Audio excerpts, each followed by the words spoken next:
Okay, this is August 26th, 2004. We're going to try to go through this in one live take. The complete history of the development of punk on New York's Lower East Side from 1950 to 1975. We start with Harry Smith in 1950, a beatnik weirdo living in New York City. His huge collections were insane, of Easter eggs and paper airplanes and rare records. He had about 1,060,000. To change America through music was his hope, and to make some money because he was broke, he compiled a triple-decker collection of songs from his records, released as the Smithsonian Anthology of American Folk.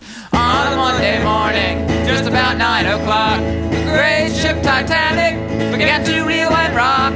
Husbands and wives, little children lost their lives. Wasn't it sad when that great ship went down? Smith's plan began to work as foretold. This weird music began to take hold. It sparked an interest in these forms of life underground from the norms, and soon millions of folk records were being sold. By the early 60s, Dylan Baez, Phil Oakes were doing intellectualized copies of the old folks. Then one strange folk band downtown called the Holy Modal Rounders began to make it more anarchistic with weird voices and drug jokes. Mom's out there switching in the kitchen and dad's in the living room fussing and a-bitching. I'm out here kicking the gong for euphoria, euphoria. When your mind starts reeling and walking, inside voices start squealing and squawking, floating around on a belladonna cloud singing euphoria.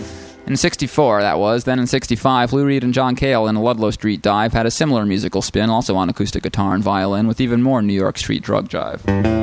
Hey, white boy, what you doing uptown? Hey, white boy, chasing our women around. Pardon me, sir, but nothing could be further from my mind. I'm just waiting for a dear, dear friend of mine. I'm waiting for the man.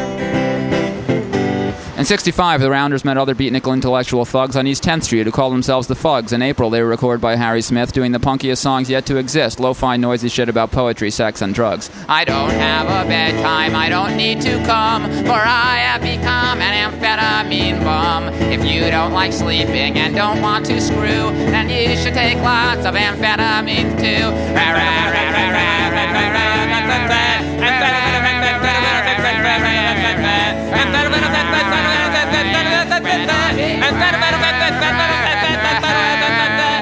Smith recorded 2 live Fug sessions, including Tuli Kuferberg's amazing nihilist song, Nothing. Monday, nothing. Tuesday, nothing. Wednesday and Thursday, nothing.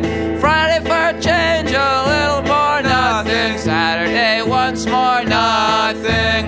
Fucking, nothing. Sucking, nothing. Flesh and sex, nothing. Church and Times Square, all a lot of nothing. Nothing, nothing, nothing. Nothing, nothing, nothing.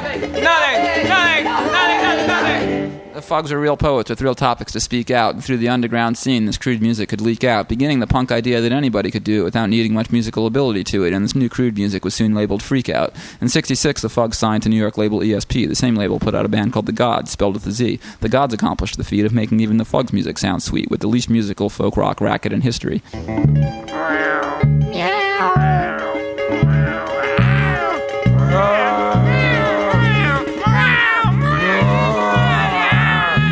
Far from the West Coast hippie scene, New York underground music was far from mainstream. It was intellectual but noisy and hectic, and then the Velvet Underground went electric and made folk punk more beautiful and more extreme.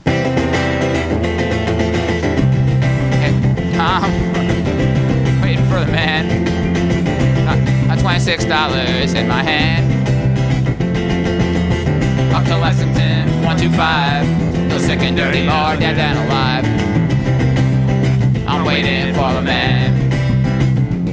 Nothing could stem New York's strange folk punk tide. In 68 came David Peel on the Lower East Side. He recorded an album in the street, screaming and sloppy. Danny Field signed him to Elektra, sold almost 1 million copies, with songs like I Like Marijuana and Up Against the Wall, Motherfucker Inside. Mother, where is my father? Where is my brother? They're at war. They're at war. You made them join the dirty U.S. Army. You told them all the filthy white lie. You gave them all the bullshit and baloney. And now my brother and my father gonna have to die.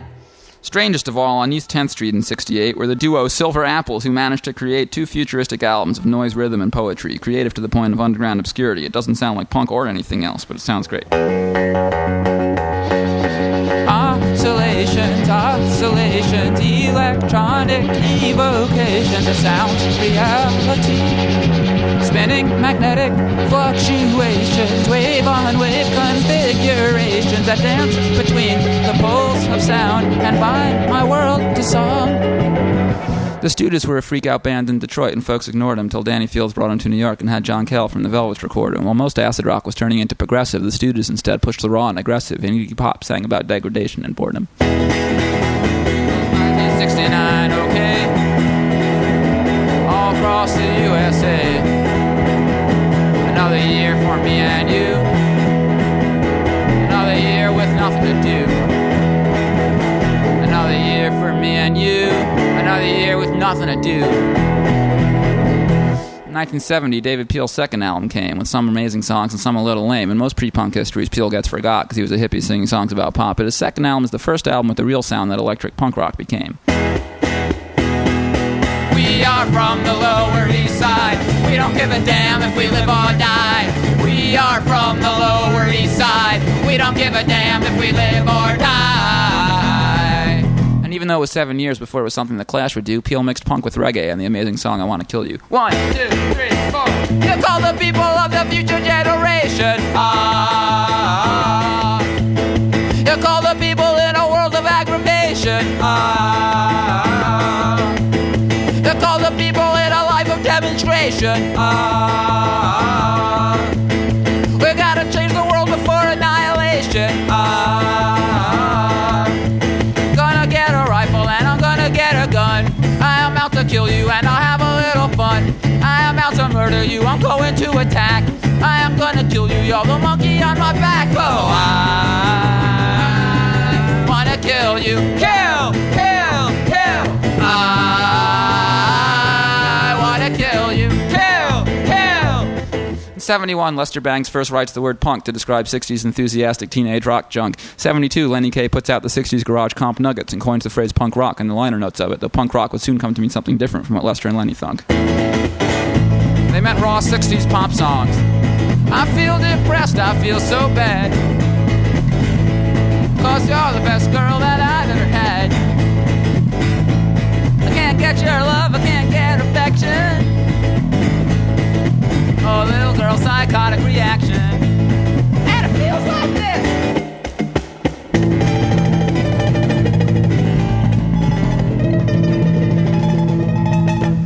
Lenny Kaye was also a guitarist who began playing music with an East Side poet named Patti Smith, who would use it to mix wild poetry with simple rock stuff, like the Fugs in a way, but less rough. A postmodern way to take high art and low art and fuse it. Jesus died for somebody's sins, not mine. Gloria, Gloria. 72-73 is when the New York Dolls start, mixing trash and drag fashion with a pure rock and roll heart. The David Johansen Johnny Thunder sound mix old-style simple rock with the new New York underground and sort of define the moment when stupid on purpose became the new smart.